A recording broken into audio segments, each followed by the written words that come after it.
Hey guys, it's Emily again. Thanks for joining in and hope you enjoy the second lesson here in basic music reading and shape notes. To start with, we're going to review a little bit of what we talked about last time, and then we'll go on to some new stuff today. So for a quick review here, in reading music, we have 5 lines and 4 spaces, and then that creates what is called a staff. And that's where we write the music, of course. And then when you have 2 staves joined together, that's going to be called a grand staff or a score. We also looked at your treble clef sign.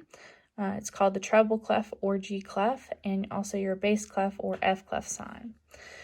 We looked at what is called a measure bar. Right here, it separates sections of music, tells you when the measure is over and when a new one starts. And then we also talked about your time signature. That top 4 there tells you how many beats are in each measure, and the bottom 4 tells you that the quarter note gets 1 beat. And we'll talk about other time signatures later on. We also talked about how the soprano and alto, or the lead and alto, sing up here in the treble clef, and then your bass and tenor are going to sing down here in the bass or F clef. Secondly, to review real quick, we also talked about how notes have different time values, and time values are counted in beats. So in the time signature of 4/4, 3/4, or 2/4, your whole note, which looks like this, just this oval, gets 4 beats. Your half note gets 2 beats.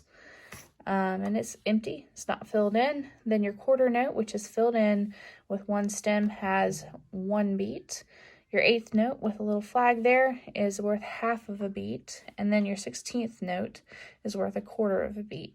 And then we talked about also adding a dot beside any note is going to add half the note's value. Right, so today we're going to talk a little bit more about the shape notes themselves and what they mean, basically. So I snatched this little whiteboard from Maddie so we can take a look at that. It's a little bit easier to see everything. So you'll see that I drew out 2 staves here and joined them together to make our grand staff, but we're going to mainly look at the top here. I have do, re, mi, fa, sol, la, ti, and do written out for us. So every song has what's called a key signature, and that key signature tells us what note that do starts on. So you won't know the key signatures for a little bit longer. That's a little bit more advanced, but we'll work on that in the future. But for right now, you can note that if there's no sharps or no flats or nothing except for your staff there, that's going to mean that it's in the key of C. And so that means that our note is going to start on C. Our do is going to start on C. All right, so when we sing a scale, we start on do, and do is wherever the key starts. So basically, a key signature tells us the level of highness or lowness that we start at.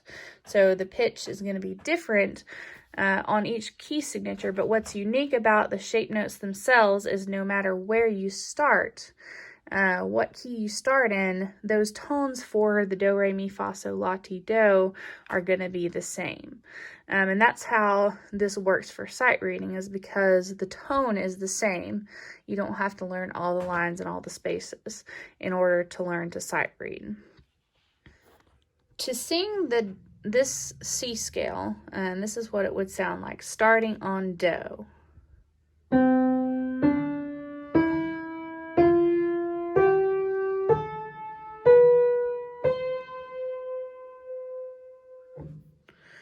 Okay, so if I was going to sing this scale, starting on do, I would go do, re, mi, fa, sol, la, ti, do.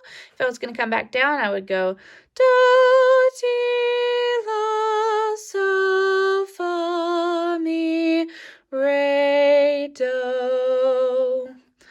So that's what you would call a C scale. That's just singing the do, re, mi, fa, sol, la, ti, do. So it's very important that you do learn the tone that goes with each one of these. So do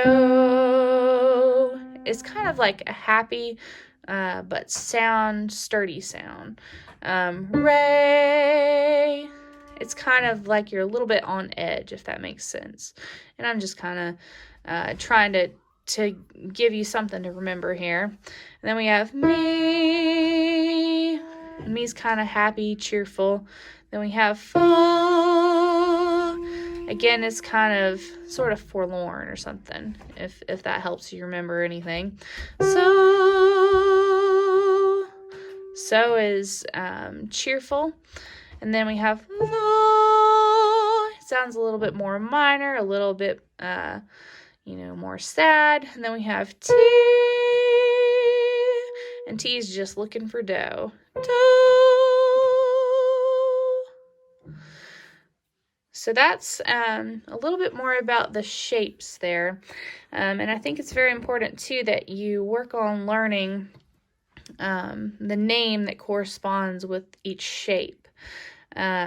So once you learn the tone and the name that go with each shape, then you can start singing the shapes without any trouble. All right, moving on to another concept.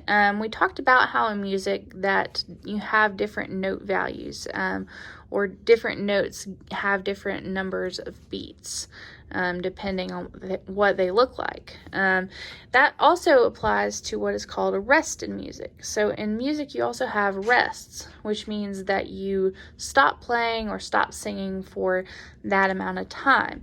So the rests are they relate also to the note values. So here you have what's called a whole rest.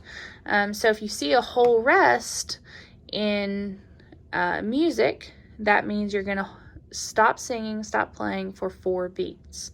And you can remember a whole rest kind of looks like a hat, like a gentleman. He took his hat off. So you'll have 4 beats of silence.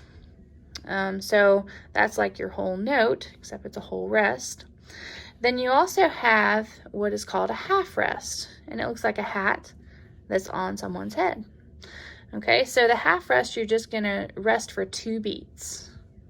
Okay, and then that corresponds with the half note. I'm not the best at drawing these rests, but this is a quarter rest. And you're going to rest for 1 beat. And then, of course, that corresponds with your quarter note, which gets 1 beat. All right, and then finally, we have some other rests here that I wasn't able to fit on the first board there. But we have an 8th rest, just like we have an 8th note. And it means you rest for half a beat. And then your 16th rest has 2 little flags here. It means you rest for a quarter of a beat. And it's just like the 16th note. And I'm sorry I forgot to label the 16th note there for you, but I think you get the gist there. So I hope you enjoyed the lesson today. If anybody has any suggestions on how we can make it better, or if you have any questions about things that you want to learn, or things that maybe you didn't understand or whatever, just make sure you give us a comment and I will be happy to address it for you. I'll keep trying to post some different resources and things like that to help you learn a little bit more about shape notes and that sort of thing. And maybe eventually on here, I'll be able to get somebody to sing with me, and we can sing maybe some harmonies and show you a little bit more how that sounds. So until then, God bless you. Hope you have a great night. Thanks.